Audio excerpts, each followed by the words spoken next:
Okay guys, welcome to the TriStar Gym channel. Today's episode, we have the fan favorite, the Fox, Karel Pravec. Welcome to the channel today. This is our third introduction. We never do 3 introductions. We had technical issues as always. Fox, how are you, man? Excellent. I'm happy to be in Montreal. I consider this almost my second home. Yes, it definitely is, guys. We've had the Fox. Everybody on this channel loves the Fox. They always ask me, bring back the Fox. Today he's back. We were talking about rear naked choke.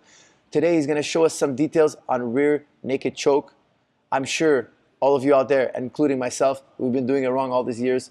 Fox is going to show us how to tighten up an airtight rear naked choke. Fox, please. So this concept can be applied to pretty much any constriction, and it should be applied to any constriction.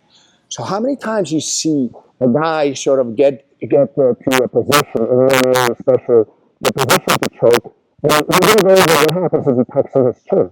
And a lot of times people just kind of apply the pressure like this. So you felt like a lot of pressure, right? But if you think about it, it was very inefficient because basically I had tension in my shoulders, in my forearms, in my biceps.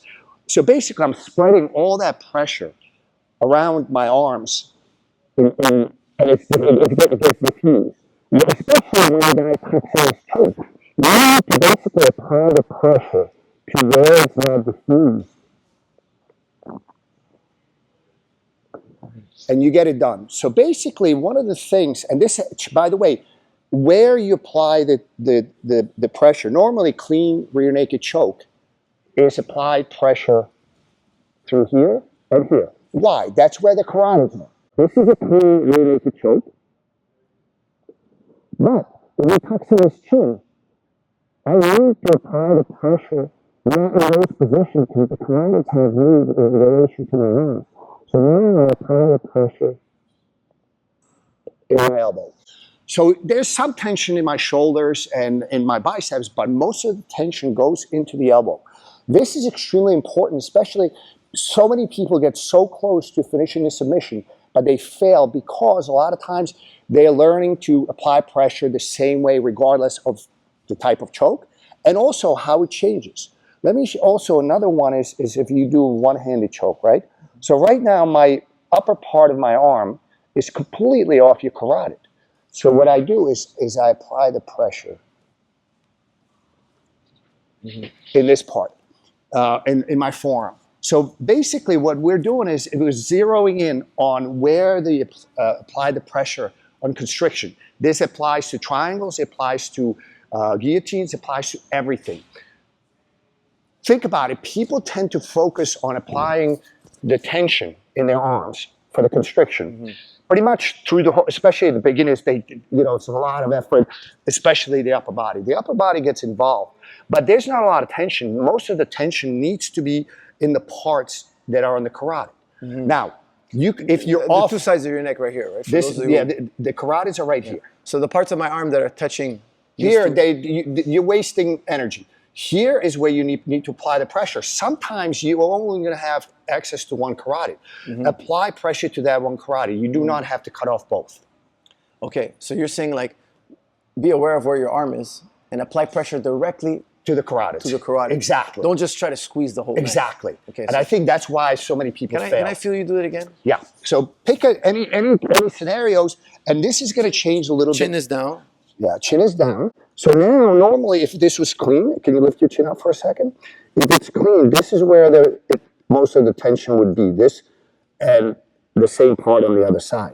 But when the chin goes down, the carotids get hidden. So now I'm applying, instead of pressure in that forearm, I apply the pressure more through the elbow. Guys, this is really, really subtle, okay? It is. But he's not just squeezing my neck. He's pushing with his arm in here towards my carotid. And on the other side as well. He's being very precise with his movement. Let me tuck my chin in again. Yep. It's a very subtle movement. And this is a lot of times people fail and the top guys in the world succeed. Where normally the guy would feel, it's very frustrating to me, especially in MMA. I see a guy, maybe losing a fight, gets to the guy's back about minute and a half into the fight. He's got 3 minutes to, and what they're doing, they're swimming their arms, trying to get the precise position so they can finish, but they don't.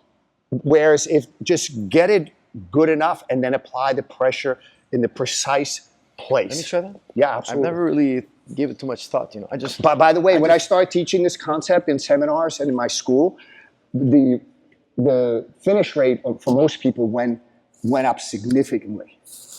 Okay, so now I have the choke. I gotta find the So carotid. if you squeeze in this part, you waste it. I have a scrawny neck, but you're squeezing, you know, basically where the tendons are, not where the carotids are. So if I tuck in my chin, you're not going to finish me. I gotta find that exact. So now Target. start to. It's a targeted squeeze. Wow. That's Yeah, actually it is interesting. exactly that. That's what you targeted squeeze. It's a This targeted is a squeeze. concept that you can use for all constrictions. So instead of just like Yeah. just going mindless and So attacking. I tuck in my chin. So if you apply pressure through here, which is most people will, it will fail because the guy's going to be stripping, you lose confidence, and your arm burns out, and you give up. But if you apply the pressure, Just exactly where the carotids are. I see what you're saying. Yeah. There is a. it's a skill. You need to be aware of Sorry, put the mic on. where your carotids are in relation to your arm, or where his carotids are in relation to your arm, and that's where you apply the pressure. There is definitely a adjustment that's doable that we don't think of. Yeah, and that's the problem. Sometimes, and you know, I always, you know, I'm a jiu-jitsu guy at heart, so I always usually, if I'm indifferent, if I don't know the people in MMA, I always kind of favor the jiu-jitsu guy, and it's extremely frustrating to me to see somebody like at that level get to a position of finish, and they have 3.5 minutes to work, and they cannot finish. I see that all the time. Guys on the back Yes. for 2-3 minutes can't finish. The other guy gets out and wins somehow, some way. Yeah. It's very frustrating because it's supposed to be the most dominant position you can get to. And I'll tell you something. I always squeeze. Yes, I aim for the carotids. I want to cave down on both sides, and I want to squeeze the guy's neck from the sides. But I understand what you're saying. You could adjust your arm and you could adjust your squeeze Exactly. to be even more precise. Yeah, and that's the key. That's a subtle difference that anybody can do. All you need to do is when you're training is be aware of your arm positioning relative to his carotids, and then apply the pressure. Either make adjustments. If you cannot make adjustments, apply the pressure. You have you control your body enough that you can either apply more squeeze here, more squeeze here, more squeeze here, or when the guy tucks in the chin, the squeeze is more at the elbow. Also, the way you shift your arm, right? Yeah, The way you- absolutely. I noticed you were shifting your arm around, and you were kind of like connecting your body to that specific carotid, and then applying pressure. Yeah. You know what? That's just like we do a lot of mindless squeezing. If you stop and pause for a second. And a lot of energy is wasted. And you know, this at the high level, this is really so rural a lot to team, right? You know, when the brothers get. You know, I always thought that. Team. Yeah. Which I love, by the way. I call it I do side too. choke. I love it. But the thing is, a lot of people believe that it's because they have long arms, which they do. But it's not just that. You know, obviously the entry is very good. They're playing with it all the time and hitting it all the time. But it's also where you squeeze, because frequently when the guy's arm is in, you don't have access to this carotid. So you need to really laser sharpen focus on the carotid that you have access to, and make sure you apply pressure here, not here. And this got to apply true to every squeeze, like you said earlier.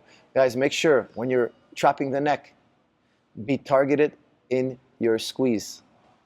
Get ready for the next episode. All the best athletes around the world, they have the best posture and alignment. You can see here, Mr. George St. Pierre is doing a lot of what you're about to see in this video. His spine and his body is very well organized to generate power and to maximize his athletic ability. Where did he learn such a thing? Well, he learned it from traditional karate. The tradition of karate, they put a lot of attention on position and alignment and being organized, okay, how to organize your body.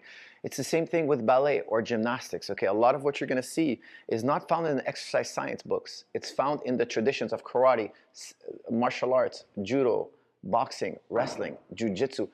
The alignment is power. In our sport, in all sports, alignment is power, okay. So you'll see that the best athletes do exactly what you're about to see in this video. Knowingly or unknowingly, they all do.